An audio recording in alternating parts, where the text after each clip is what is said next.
से बढ़ते कोरोना के मामलों के चलते सरकार ने कुछ बंदिशें भी लगाई है। बावजूद इसके पिछले कुछ दिनों से मामलों में रिकॉर्ड बढ़ोतरी दर्ज की जा रही है। ऐसा अनुमान लगाया जा रहा है कि जनवरी के आखिर में हिमाचल में कोरोना की तीसरी लहर का पीक हो सकता है, जिसको देखते हुए स्वास्थ्य विभाग के मुख्य सचिव अमिताभ अवस्थी ने प्रदेश में बंदिशों को बढ़ाने की बात कही है। स्वास्थ्य विभाग के सचिव अमिताभ अवस्थी ने बताया कि हिमाचल में जिस रफ्तार से मामले बढ़ रहे हैं, जनवरी के आखिर तक तीसरी लहर का पीक होगा। हिमाचल में बढ़ते कोरोना के मामलों को देखते हुए और बंदिशें लगाई जाएंगी, क्योंकि इसके अलावा कोई चारा नहीं है। लेकिन इन बंदिशों में लोगों को किस तरह से नहीं बांधा जाएगा जिससे आर्थिक गतिविधियां प्रभावित हो। उन्होंने बताया कि हिमाचल में ऑक्सीजन की कमी नहीं है। हिमाचल में 100 मीट्रिक टन से ऊपर ऑक्सीजन उत्पादन हो रहा है। आईसीयू में मरीज कम हैं।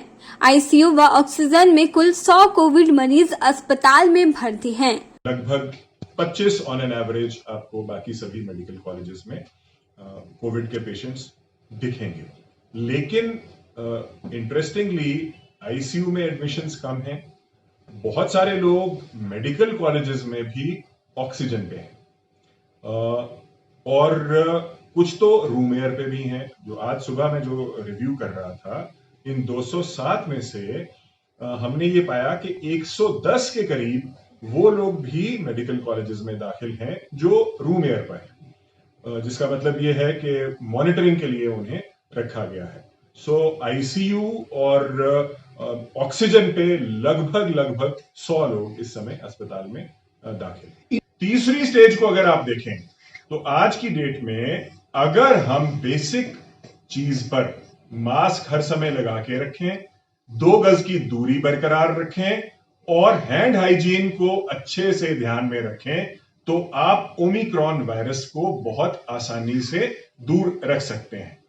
और इसी वजह से चाहे इसका स्प्रेड तेज है, गिनती बढ़ रही है, लेकिन मैक्सिमम लोग होम आइसोलेशन में हैं। तो अगर हम ट्रीटमेंट के हिसाब से कहें तो इसमें कोई जो नॉर्मल व्यक्ति है, जिसे कोई कोमॉर्बिडिटी नहीं है और वो कोविड पॉजिटिव आ जाता है, तो उसे किसी विशेष प्रकार की दवाई की आवश्यकता नहीं है। उसे होम आइसोलेशन किट में पैरासिटामोल की 500 या 650 मिलीग्राम्स वाली टेबलेट चाहिए, उसे जिंक टेबलेट चाहिए, उसे मल्टीविटामिन चाहिए और बेसिक चीजें, चाहे वो थर्मामीटर है, चाहे वो पल्स ऑक्सीमीटर है, इस प्रकार की चीजों की आवश्यकता है। बीते सप्ताह भर से हिमाचल प्रदेश में कोरोना के मामले तेजी से बढ़ रहे हैं।